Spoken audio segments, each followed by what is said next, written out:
Boa noite, Dani. Olá, Tomás, boa noite. Olá, boas-vindas ao programa de lançamento do livro Direitos Humanos no Brasil 2024, que é uma publicação anual da Rede Social de Justiça e Direitos Humanos. Celebramos também os 25 anos da rede social e da publicação do livro. Boas-vindas! Além de mais informações sobre o livro Direitos Humanos no Brasil 2024, teremos música e homenagens às pessoas e organizações que se destacam na luta pelos direitos humanos. É bom ter você com a gente. A edição de 2024 do livro Direitos Humanos no Brasil reúne análises, os desafios e as conquistas em relação aos direitos econômicos, sociais, culturais, ambientais, civis e políticos. Os direitos de trabalhadoras e trabalhadores é um dos temas anuais do livro Direitos Humanos no Brasil. Na edição de 2024, os artigos relacionados ao mundo do trabalho constatam que, na era da inteligência artificial e das plataformas digitais, o trabalho desprotegido foi ampliado. Com a chegada da era digital, das redes sociais, inteligência artificial, robótica, do trabalho para aplicativos como Uber e iFood, cada vez mais se ampliam as distâncias entre países que produzem e fornecem esses bens e serviços e os que se tornam dependentes.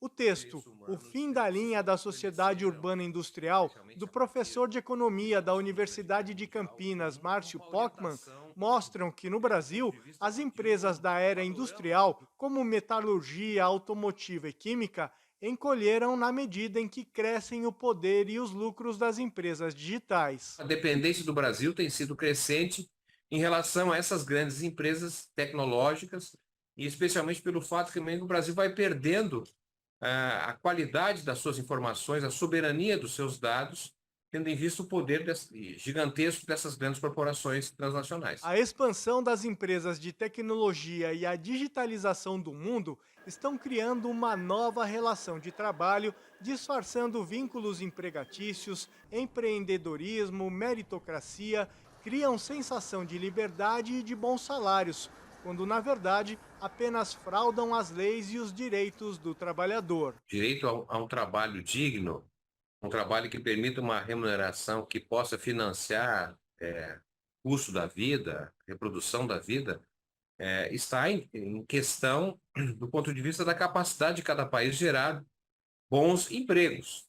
Na medida em que essa deficiência de gerar empregos em quantidade e qualidade adequada, né, termina gerando uma massa de pessoas que, infelizmente, não têm um destino e, ao mesmo tempo, vivem muitas vezes basicamente com estratégias de sobrevivência. O artigo da socióloga Adriana Marcolino, diretora técnica do DIEESE, Departamento Intersindical de Estatística e Estudos Socioeconômicos, tem grande relação com o texto do professor Márcio Pockmann. Ela faz um alerta sobre o crescimento do trabalho desprotegido. O trabalho desprotegido é aquele em que o trabalhador não tem direitos previdenciários, direitos trabalhistas e direitos sindicais. Então, esse trabalhador geralmente ou ele não tem nenhuma forma de contribuição à previdência social e também não tem uma carteira de trabalho assinada. Aí, desse modo, ele não tem acesso aos direitos que estão previstos tanto na Constituição quanto na CLT e em outras regulações também, normas relacionadas à saúde e segurança, né, que protegem o trabalhador quando ele está na sua atividade laboral. No Brasil, 1 em cada 4 trabalhadores assalariados em empresas privadas não tem carteira assinada. Entre as empregadas domésticas, a situação é muito pior. Apenas 1 em cada 4 é registrada. Isso mostra uma fraude na contratação, a incapacidade de fiscalização do poder público e um problema para o trabalhador e o governo. Para o trabalhador, por exemplo, se ele sofre um acidente, né, ele não vai ter acesso ao auxílio-doença, né, então ele poder se recuperar, mas continuando a ter uma renda, né, então isso resulta numa insegurança de renda e de proteção. Ou ainda quando ele é demitido, ele não tem direito ao seguro-desemprego, ele não tem direito à multa rescisória e nem vai ter o fundo de garantia lá depositado também para ajudar ele até que ele encontre um novo emprego. Do ponto de vista do Estado, quando a empresa não recolhe esses impostos, o Estado fica deficitário, ele não pode executar as políticas que ele tem que executar, né? Então, a desindustrialização e a uberização têm piorado as relações de trabalho, reduzido os direitos e a remuneração dos trabalhadores. Poder público e sociedade precisam se organizar para reverter as perdas e não permitir que a precarização predomine. Obviamente, isso passa por um reposicionamento do país nessa divisão internacional do trabalho. Por isso, políticas de reindustrialização, né, políticas de expansão das atividades produtivas, internalização das atividades que são importadas, né, constituem, na verdade, passos importantes para melhorar a quantidade e a qualidade de emprego. Então, é uma decisão governamental, uma decisão nacional, é um projeto de país que passa justamente pela expansão do desenvolvimento associado às inovações tecnológicas e a capacidade de produzir internamente, dependendo cada vez menos do exterior. Tem que ter limite de jornada, tem que ter segurança de renda, tem que ter saúde e segurança, tem que ter contribuição previdenciária da empresa e do trabalhador, né? Então, eu acredito que é preciso, primeiro, a questão da regulação. A segunda questão é que a gente precisa ampliar a capacidade do Estado de fiscalizar as condições de trabalho. Desde a primeira edição, em 2000, a publicação relata a história de movimentos e comunidades que resistem e lutam pela transformação social.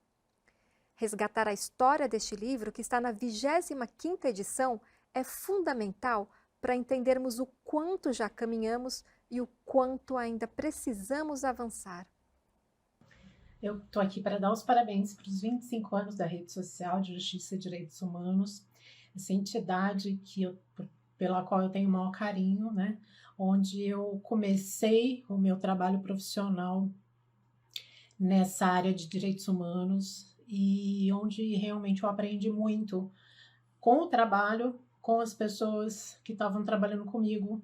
Especificamente falando da rede social, eu acho uma entidade importantíssima nesse trabalho de rede, né? Uma entidade que tem parcerias com movimentos fundamentais como o MST, por exemplo, como a CPT, com o CIMI, enfim, todas essas entidades que fazem o trabalho em rede no Brasil e ser o trabalho em rede no Brasil ser o que é, né? Sem essas redes, eu acho que a gente teria muito mais dificuldade em trabalhar os direitos humanos no Brasil. A importância do relatório, né, que eu tive o prazer de coordenar durante 10 anos, acho que o relatório é um instrumento muito importante de balanço de direitos humanos.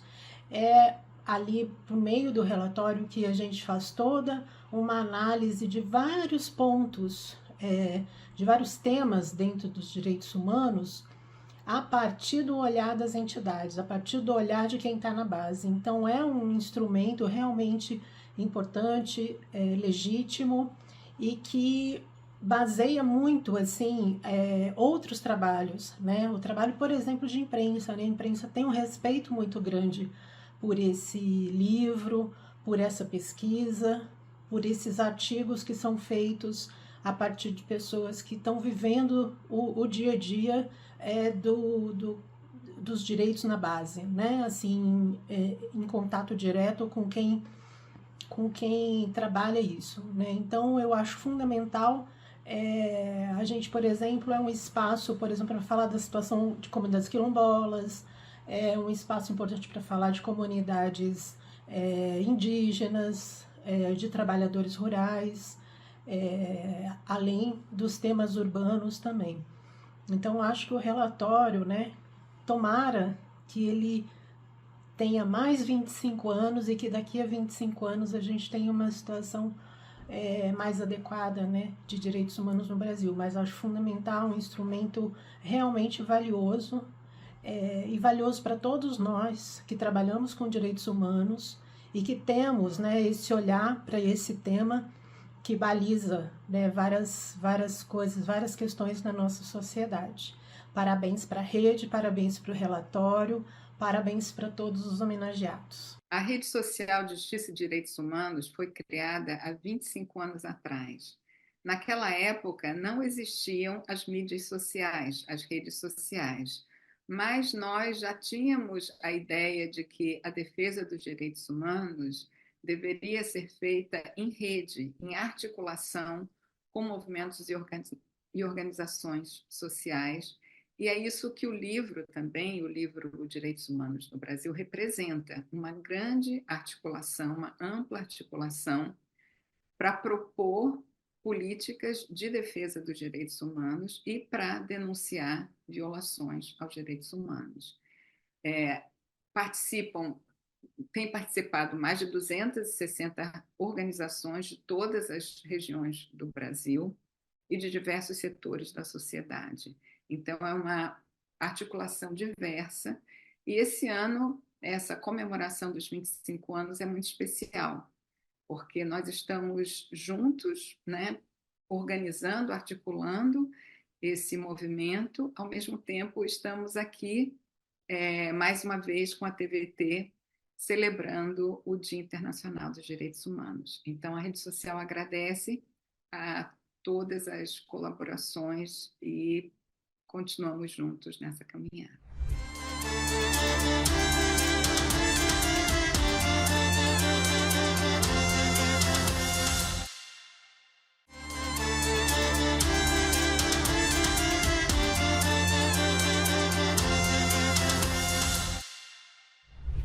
O livro Direitos Humanos no Brasil 2024 é composto por 25 artigos que denunciam as violações aos direitos humanos e explicam as principais causas, com o objetivo de apresentar propostas.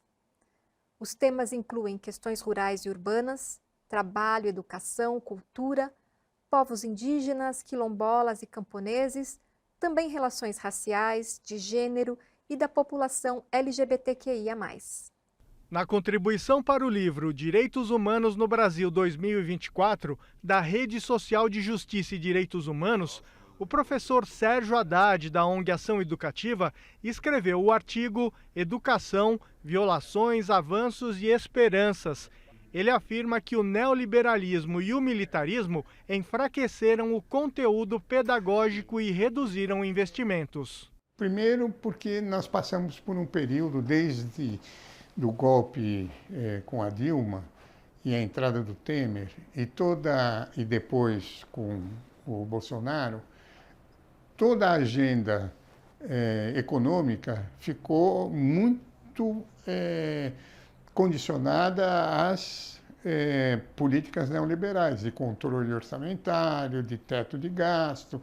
Tudo isso impediu que você tivesse, vamos dizer, aquilo que estava lá no plano, que seria 10%, em vez, chegou a 5%, né, do PIB, para aplicação, não chegou aos 10%. Isso por um lado. Por outro lado, o Ministério da Educação, no governo Bolsonaro, foi um ministério ausente.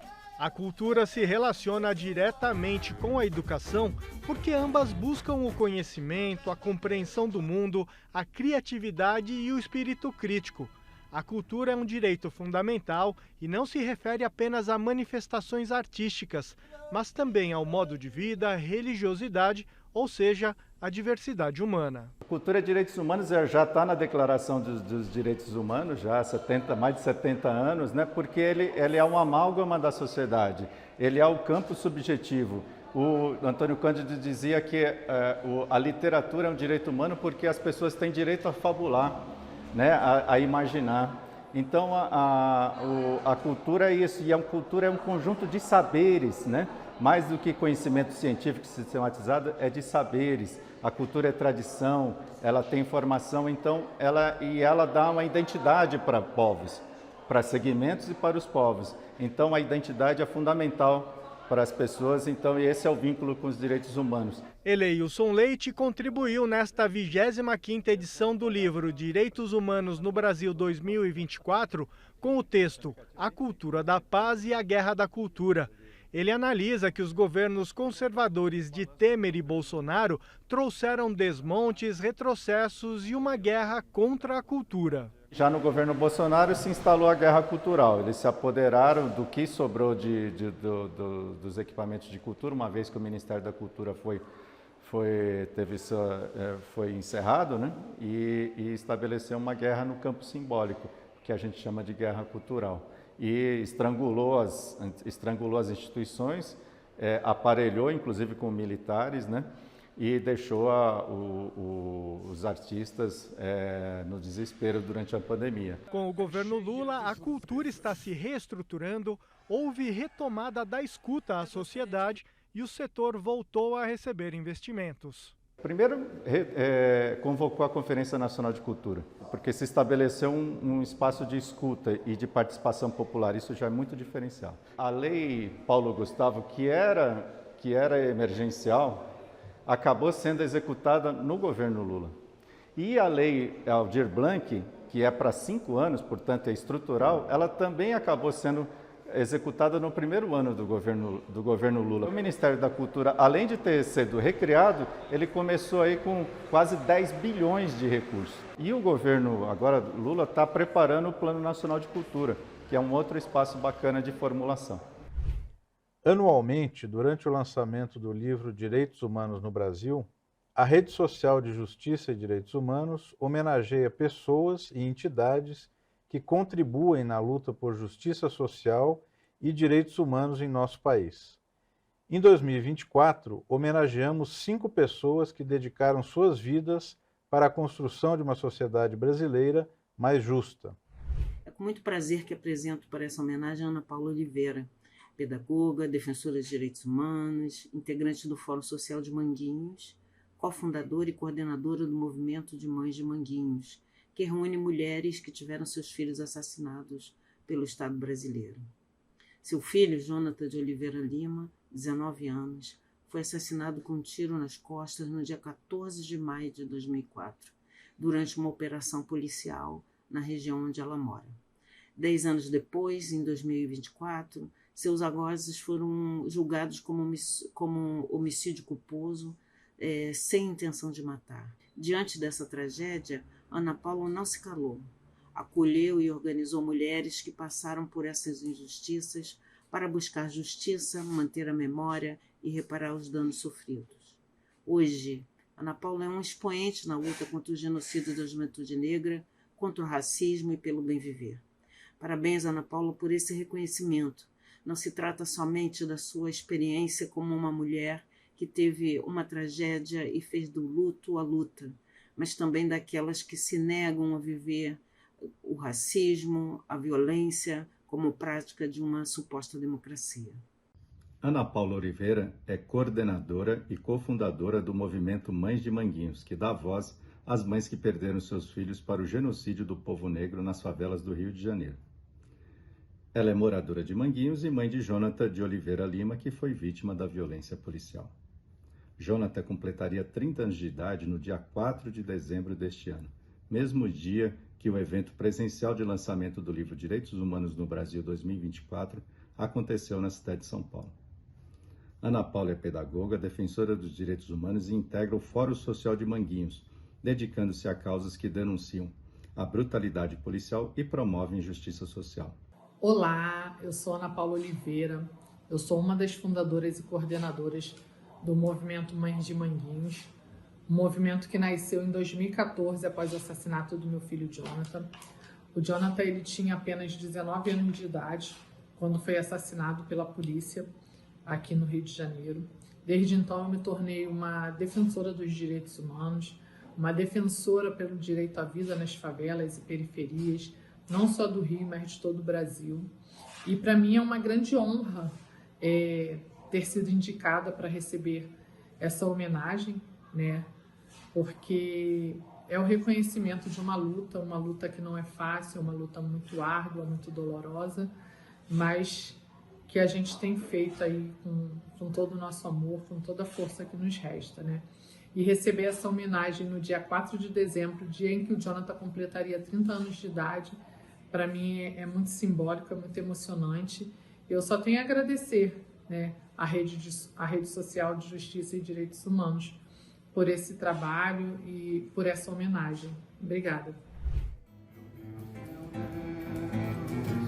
Se eu chorar, não leve a mal, pela luz do candeeiro, liberte o cativeiro social. Meu Deus, se eu chorar, não leve a mal, pela luz do candeeiro, liberte o cativeiro social. Não sou escravo de nem senhor, meu paraíso é meu bastião, meu fluiuti, o quilombo da favela é sentinela da libertação. Não sou escravo de nem senhor, meu paraíso é meu bastião, meu fluiuti, o quilombo da favela é sentinela da libertação. Amelinha Teles iniciou sua militância política em 1960, quando ingressou ao Partido Comunista Brasileiro, PCB. Foi presa 2 vezes durante a ditadura militar.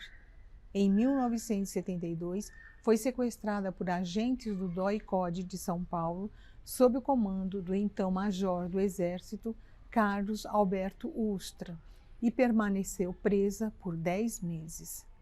Depois disso, deu continuidade à militância política, atuando no movimento feminista e na busca pelos mortos e desaparecidos políticos. Em 1994, iniciou a organização do projeto Promotoras Legais Populares, que capacita mulheres lideranças comunitárias na defesa de direitos. Amelinha é autora de inúmeros artigos e livros, entre eles Breve História do Feminismo no Brasil, Feminismo, Ações e Histórias de Mulheres, Da Guerrilha à Imprensa Feminista, em parceria com Rosalina Santa Cruz Leite, e Contos da Cela 3, Memórias de uma Presa Política na Ditadura. Foi assessora da Comissão da Verdade no Estado de São Paulo, Rubens Paiva, e da Comissão da Memória e da Verdade da Prefeitura de São Paulo. É integrante da Comissão de Familiares de Mortos e Desaparecidos Políticos e membro da União de Mulheres de São Paulo. Eu fiquei muito honrada de saber que eu vou ser homenageada ou feminageada, como nós, promotoras legais populares, falamos, pela rede social de Justiça e Direitos Humanos. Sou militante de direitos humanos. Ser feminista e promotora legal popular é ser militante de direitos humanos. E no nosso país há muita violação dos direitos humanos. O Estado brasileiro é extremamente violento. Continua a matança de jovens negros, continua o feminicídio com altos índices, né? Estupros contra mulheres e crianças principalmente. Então nós somos um país violento, precisamos dessa rede social de justiça e direitos humanos, assim como as promotoras legais populares, assim como a União de Mulheres de São Paulo, assim como os movimentos populares, sempre denunciando e cobrando políticas públicas que deem conta de reparar tanta violação de direitos humanos. Então eu agradeço muito a organização e saúdo, né, pelos seus 25 anos de existência, né, de atuação, de combatividade, e desejo que esse trabalho prossiga sempre com força, com energia. Pode contar com a gente. Um abraço grande. Frei Beto é frade dominicano, estudou jornalismo, antropologia, filosofia e teologia.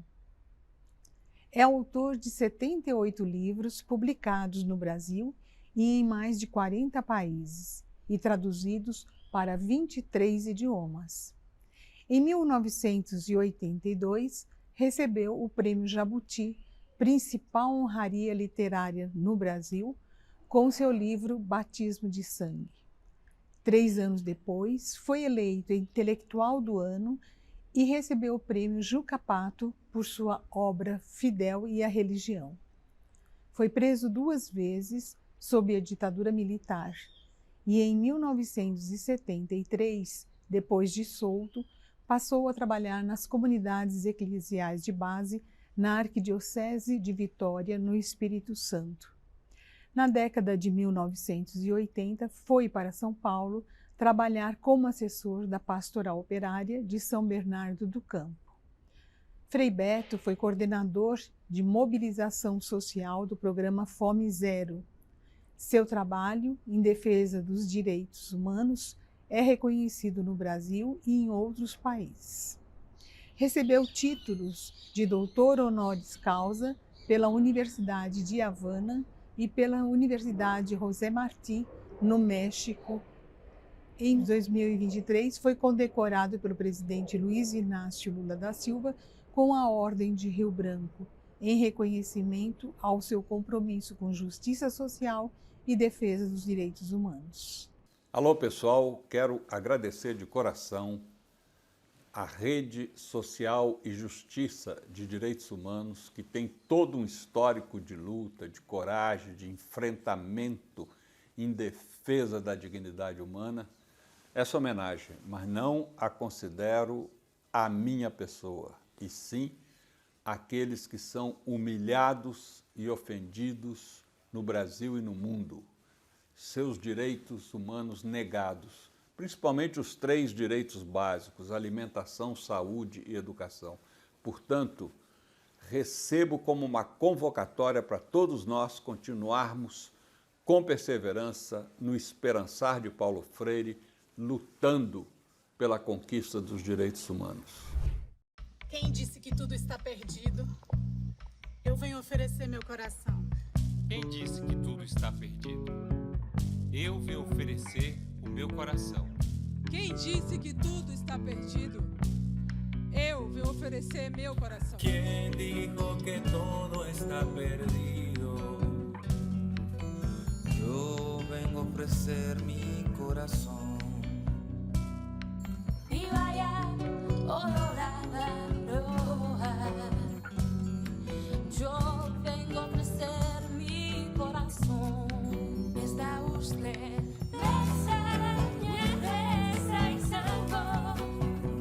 No será tan simple como pensaba. Como abrir o peito e tirar a alma.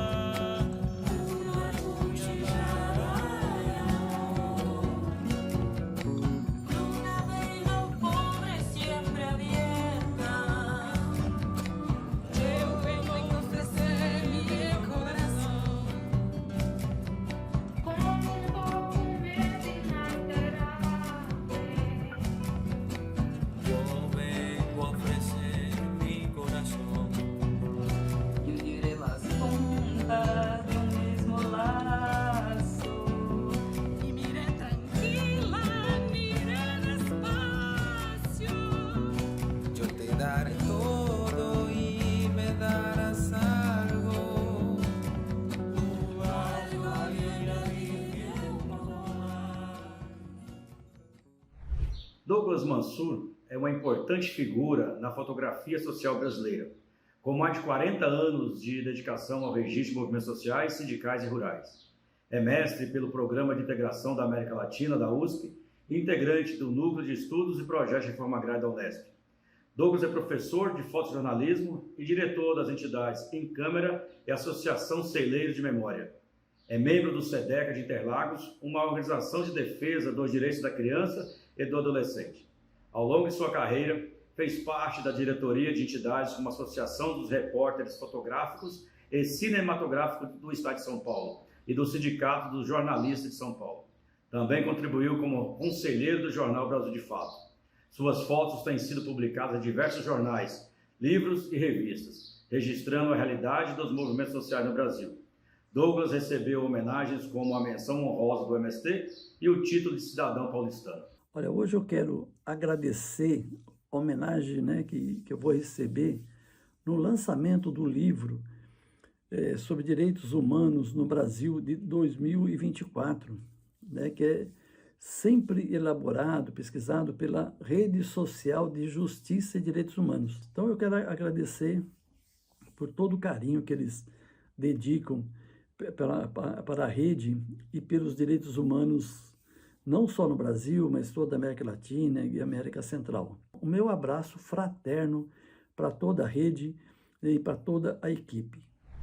João Ripper é um dos mais talentosos fotógrafos do Brasil. Ele tem um olhar especial para documentar a luta dos movimentos sociais e para denunciar violações aos direitos humanos. Como jornalista, Ripper iniciou sua carreira na mídia tradicional, mas logo percebeu que precisaria criar novos espaços para uma fotografia humanista. Foi assim que ele fundou a F4, uma das principais agências de fotografia independentes do Brasil. Ripper criou também a organização Imagens da Terra, que coloca a fotografia a serviço da justiça social e documenta a organização dos povos indígenas, quilombolas e camponeses e também de comunidades urbanas. Desde 2011, ele realiza a oficina Bem Querer para promover o trabalho de fotógrafos humanistas que utilizam a fotografia como ferramenta de transformação social e de combate a estereótipos. Ripper também idealizou o projeto Imagens do Povo, uma agência-escola de fotógrafos populares localizada no Complexo da Maré, no Rio de Janeiro. Ripper faz parte do Conselho da Rede Social de Justiça e Direitos Humanos desde o início da organização, e suas fotos ilustram todas as edições do livro Direitos Humanos no Brasil nesses 25 anos. Ele foi vice-presidente da Associação dos Repórteres Fotográficos e Cinematográficos do Rio de Janeiro e presidente do Sindicato dos Jornalistas. Seu trabalho tem sido fundamental para a defesa dos direitos humanos e para a documentação dos movimentos sociais no Brasil. É ser lembrado pela Rede Social de Justiça e Direitos Humanos, pelo meu trabalho com fotografia nesse campo dos direitos humanos, da defesa dos direitos humanos, é para mim um motivo de extrema alegria e de muito orgulho, né? Eu tenho o maior respeito e o maior orgulho de poder fazer essa parceria de tantos anos com a Rede Social de Justiça e Direitos Humanos.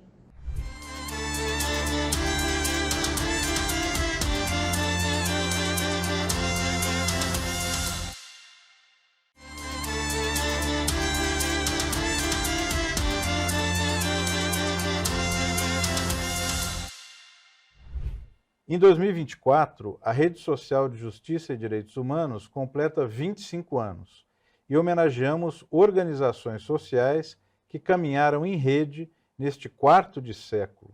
São organizações que defendem os direitos humanos e a justiça social em nosso país.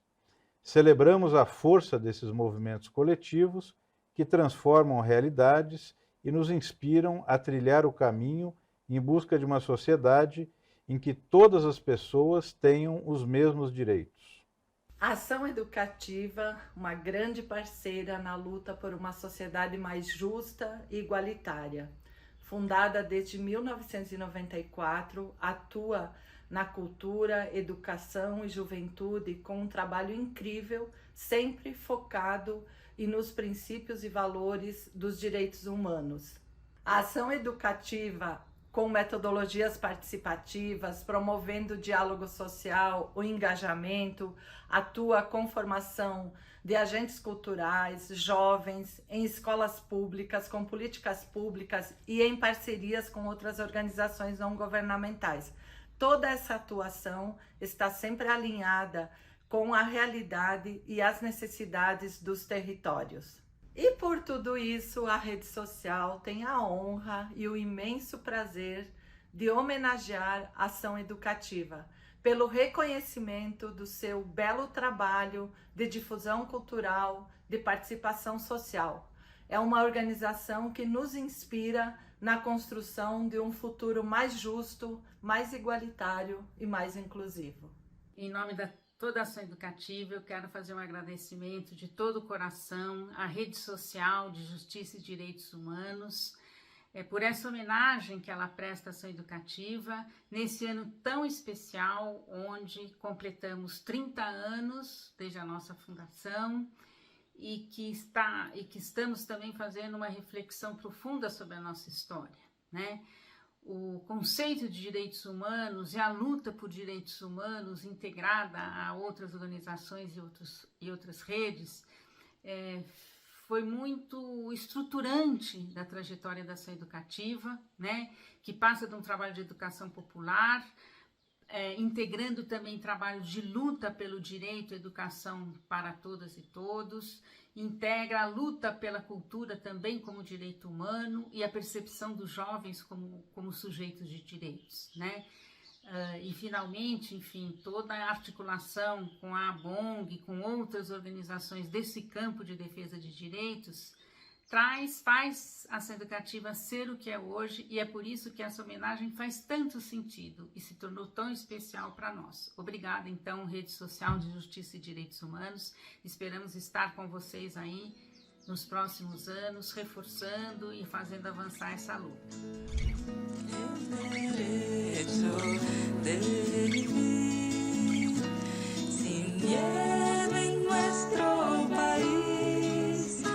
Conciencia y unidad con toda la humanidad.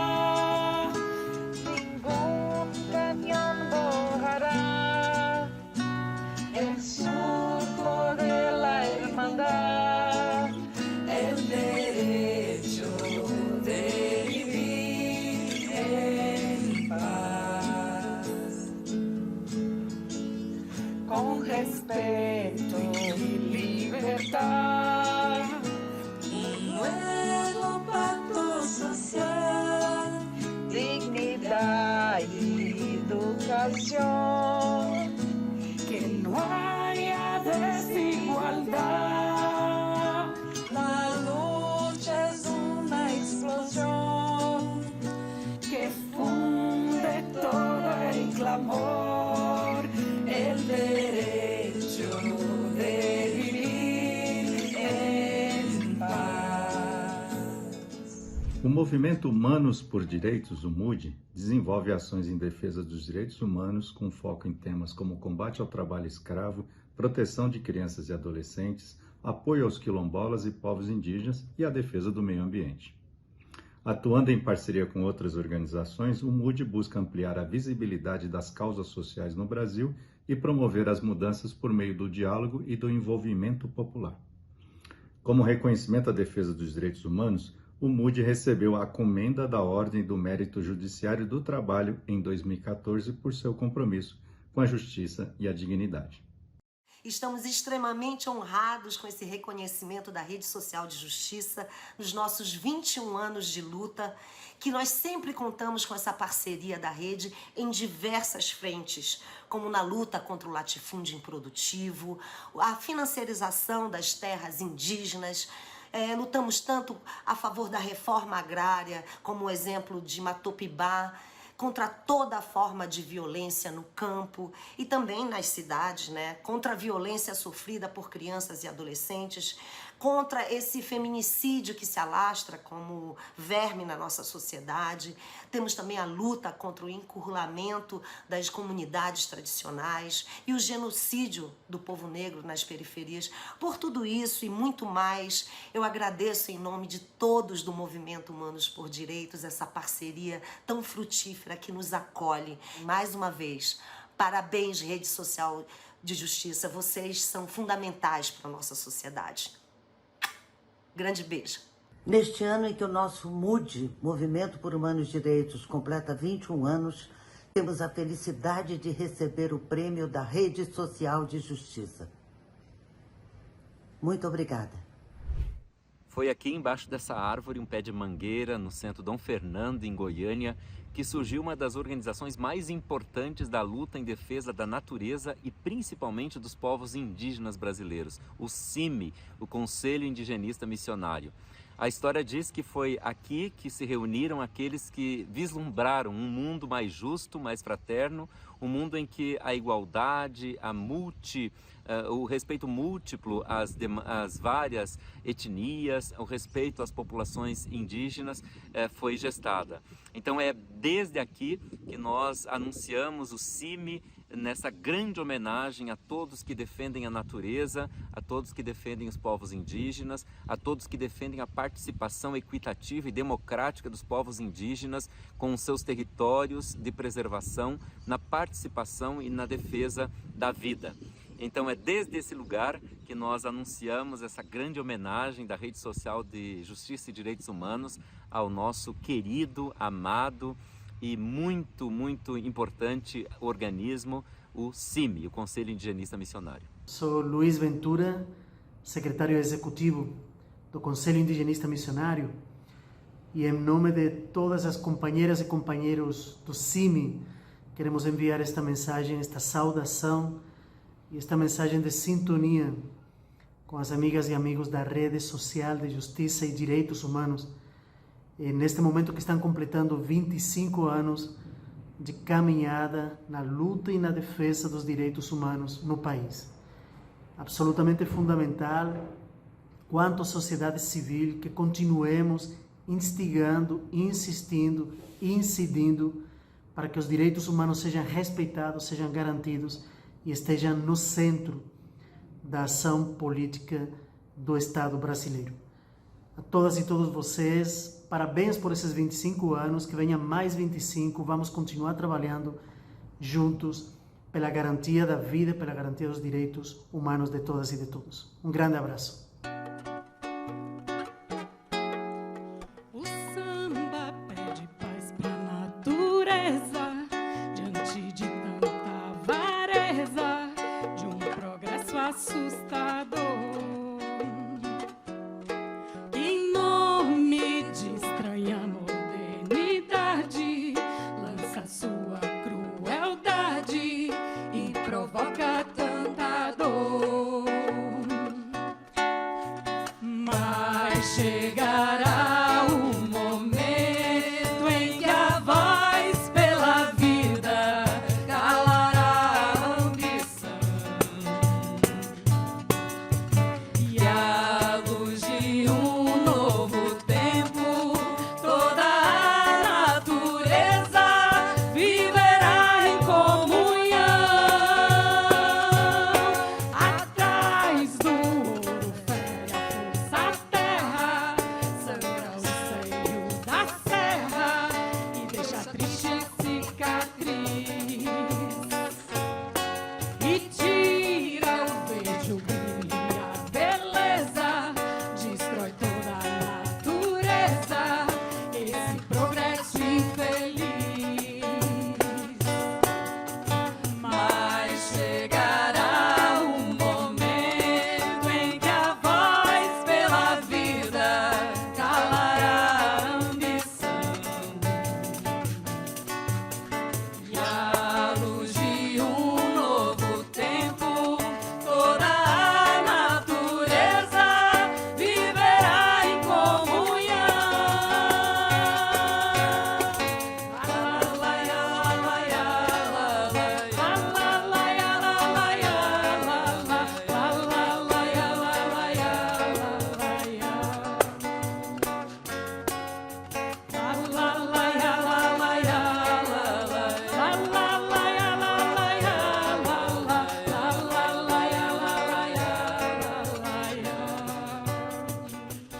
O livro Direitos Humanos no Brasil 2024 foi lançado na última quarta-feira, 4 de dezembro, no Sesc Consolação, em São Paulo. O evento reuniu autores, representantes de movimentos sociais e um público também comprometido com a causa dos direitos humanos. É com muita alegria que damos início ao lançamento da 25ª edição do livro Direitos Humanos no Brasil, uma obra que marca também os 25 anos da Rede Social de Justiça e Direitos Humanos. No lançamento, no Sesc Consolação, em São Paulo, o escritor Frei Beto afirmou que os direitos humanos são amplos e em defesa da vida de todos. Os direitos humanos são os direitos que todas as pessoas deveriam ter para preservar e fomentar a sua dignidade humana. Infelizmente, nós ainda estamos longe disso. Lamentavelmente, a direita, com a sua atividade criminosa, difunde essa ideia de que direito humano é coisa de bandido. Não, direito humano é coisa de pessoa humana. Desde o ano 2000, já são 25 edições do livro Direitos Humanos no Brasil. Cada obra é uma fonte de pesquisa e um registro, e que já teve a participação em todos esses anos de mais de 260 organizações sociais e universidades. Esse livro é um instrumento, uma ferramenta que nesses 25 anos tem contribuído na luta pelos direitos humanos com muitas temáticas, uma construção coletiva, parceria de muitas organizações no Brasil e no mundo e também de muitas pessoas que se dispõem a contribuir trazendo seu conhecimento, suas expertises, em textos e artigos que são utilizados para pesquisas, políticas públicas, nesses 25 anos. E essa edição agora, de 2024, ela traz um apanhado, um balanço das temáticas dos 25 anos do livro. O livro contribui, sobretudo, em primeiro lugar, para a denúncia. Ele traz um conjunto, né, de relatórios ao longo de 25 anos que traz um diagnóstico sobre como está a questão dos direitos humanos no Brasil. Ao mesmo tempo que ele vai registrando uma fotografia sobre a execução das políticas nacionais de direitos humanos. Ele é mais do que informativo. Ele provoca uma reflexão, e essa reflexão é importante para nós irmos para uma mudança que é mais do que cultural. Ela é uma mudança dos indivíduos em relação a essa postura que nós temos com os direitos humanos, que tem que ser uma postura que promova os direitos humanos na sociedade. Como em todos os lançamentos do livro, pessoas e entidades são homenageadas. Neste ano, foram lembrados a ONG Ação Educativa, o escritor Frei Beto, a União de Mulheres, o Conselho Indigenista Missionário, o Movimento Humanos por Direitos e a organização Mães de Manguinhos. É uma honra esse reconhecimento, né, de uma mãe preta favelada que luta contra o genocídio da população preta e pobre favelada de todo o Brasil, ser reconhecida como uma defensora de direitos humanos. Porque, geralmente, as mães pretas de favelas são o tempo todo criminalizadas, são o tempo todo colocadas num lugar como mãe de bandidos. E não é isso que nós somos, né? A gente é, sim, defensora da vida, defensora dos direitos humanos. Nestes 25 anos de edição do livro, tivemos avanços em direitos humanos e justiça, mas com a ascensão da extrema-direita no Brasil, também vivenciamos retrocessos. Tivemos graves retrocessos. A própria violação e a ameaça à democracia é uma grave ameaça, né? Pensar que há uma negação, muitas vezes, que nós tivemos uma ditadura militar, isso é uma negação de direito e tem consequências, porque quando não há o registro, a memória e a realização dos direitos de ter uma sociedade livre, justa e soberana, eu corro o risco e a ameaça de repetir os erros do passado. E para descontrair o clima, teve apresentação musical com o grupo As Cantadeiras. E à luz de um novo tempo, toda a natureza. E João Cavalcante. Que a força da fé que carrega nosso viver pode mover montanhas pra gente poder passar. Foi bom ter a sua companhia nesse programa especial que celebra os 25 anos da Rede Social de Justiça e Direitos Humanos e também lança o livro Direitos Humanos no Brasil 2024. Um forte abraço. Agradecemos a você por ter nos acompanhado neste lançamento E te convido a ir até o site da Rede Social de Justiça e Direitos Humanos e baixar a edição 2024 do livro Direitos Humanos no Brasil. Você pode acessar o site através do QR Code ou do link que aparecem na tela. Um abraço fraterno e até a próxima!